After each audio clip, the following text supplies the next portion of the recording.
BSc part 1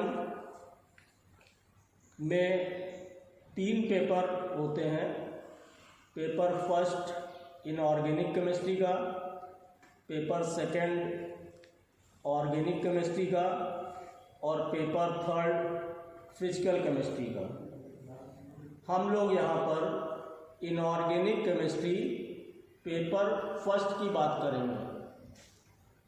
अगर inorganic chemistry paper first की किताबों की बात की जाए तो इसमें सबसे अच्छी किताब inorganic chemistry by Puri Sharma and Kalia है, तथा दूसरी किताब अगर हम लोग माने तो inorganic chemistry by Cotton and Wilkinson, और तीसरी किताब inorganic chemistry by J D Lee. सबको मालूम है कि इस समय कोरोना की महामारी चल रही है और इस महामारी के कारण ही अभी तक ऑफलाइन क्लास शुरू नहीं हो पाई है, इसलिए हम लोग ऑनलाइन क्लास पे ही चल रहे हैं। ऑनलाइन क्लास के अंतर्गत हमारी कोशिश ये है कि बच्चों को वो चीज़ मिले जो उनके एग्ज़ाम में उपयोगी हो। जैसा सबको मालूम है कि एग्ज़ाम के अंतर्गत ऑब्जेक्टिव पेपर बीएससी पार्ट 1 में आता है। क्वेश्चन दिया जाता है, उसके 4 ऑप्शन होते हैं और 4 में से सही ऑप्शन को टिक करना होता है।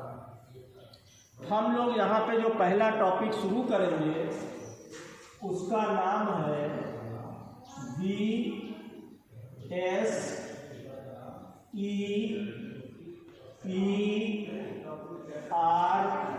थ्योरी।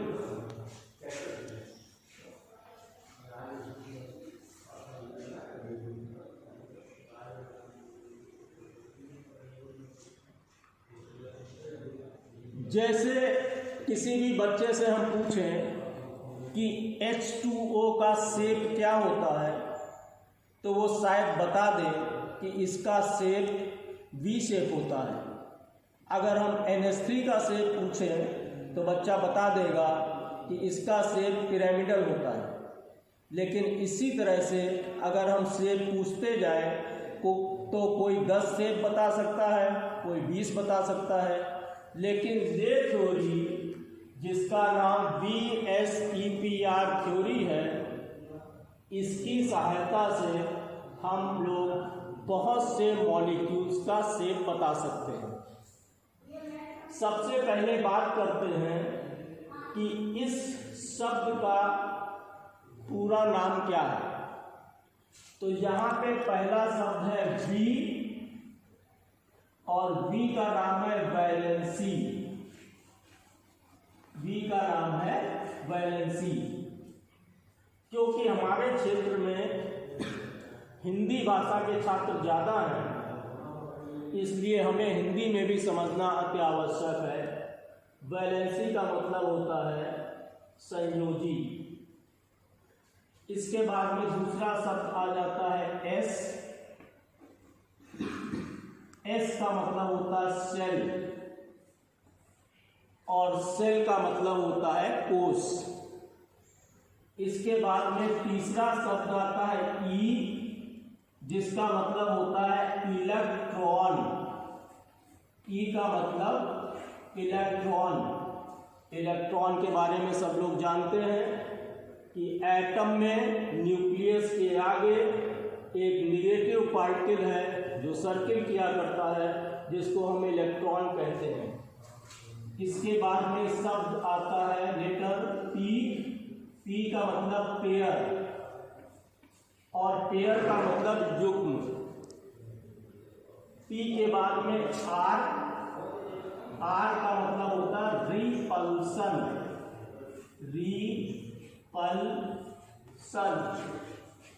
और रिपल्सन का मतलब होता है प्रतिकर्षण।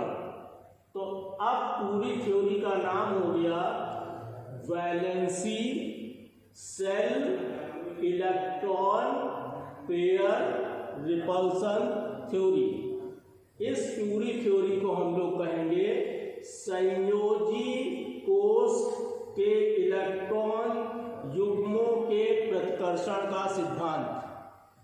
Valency shell electron pair repulsion theory, अर्थात संयोजी कोष के इलेक्ट्रॉन युग्मों के प्रतिकर्षण का सिद्धांत। अब बात ये आती है कि ये थ्योरी दी क्यों गई है। तो इस थ्योरी को दिया गया है मॉलिक्यूल्स का शेप बताने के लिए, मॉलिक्यूल्स की संरचना बताने के लिए।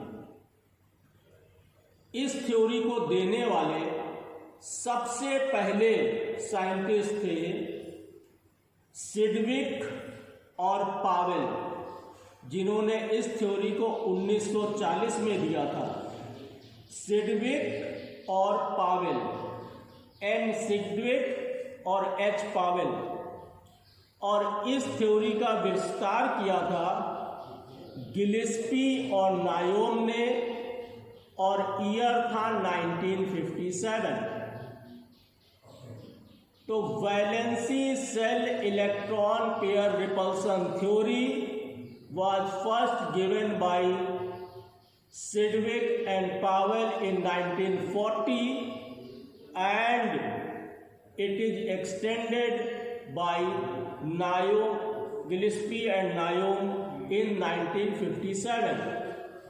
अब हम लोग बात करते हैं मेन पॉइंट्स ऑफ थ्योरी। हम लोग बात करेंगे इस थ्योरी के मुख्य पॉइंट्स की। Let us see a figure on board। हम लोग बोर्ड पे एक फिगर देख रहे हैं और वो फिगर इस तरह का है।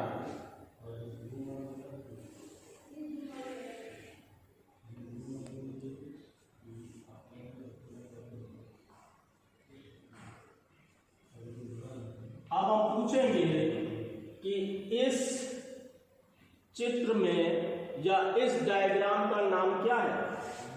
तो कोई भी बड़ी आसानी से बता देगा कि इसको हम लोग किसी का घर कहेंगे, किसी का हाउस कहेंगे।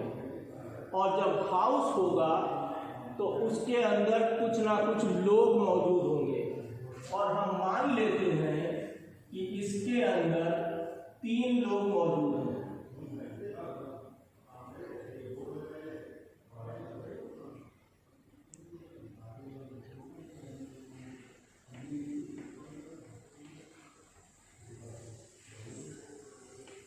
तो यहां बोर्ड पर एक हाउस है और उसके अंदर 3 लोग दिखाई पड़ रहे हैं। हम ये पूछते हैं कि इन 3 लोगों में घर का हेड कौन है और घर के बच्चे कौन हैं। हेड ऑफ द फैमिली कौन है और घर के बच्चे कौन हैं। ये पहला प्रश्न है कि कोई बताए। जैसे मान लो हम किसी के घर पे गए, हमने दरवाज़ा नॉक किया और नॉक करने पे उसने दरवाज़ा खोला, और दरवाज़ा खोलने पे कोई भी निकल के आया, तो हम लोग उसको देख के ये समझ जाते हैं कि ये व्यक्ति घर का मुखिया है, घर का हेड है या बच्चे हैं। जैसे इस चित्र में किसी से भी मैं पूछूं तो बहुत आसानी से बता देगा कि ये हेड है, फैमिली का हेड है, और ये जो हम लोग के हैं वो चाइल्ड है। ये दोनों चिल्ड्रन है। क्यों बता देगा?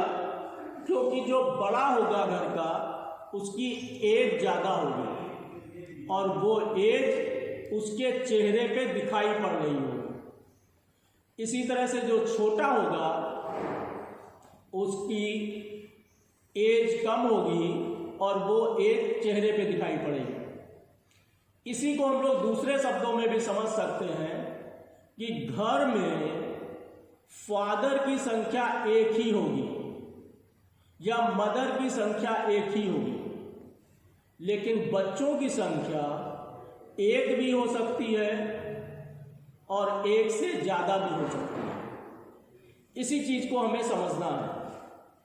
जैसे ये 2 चीज़ें हम लोग साथ में लें, एक हमारे पास डस्टर है और एक चौक है, और किसी से भी पूछें कि इसमें किसका आकार बड़ा है, तो कोई आसानी से बता देगा कि ये जो है, ये डस्टर जो है ये बड़े आकार का है और ये चॉक जो है वो छोटे आकार की है।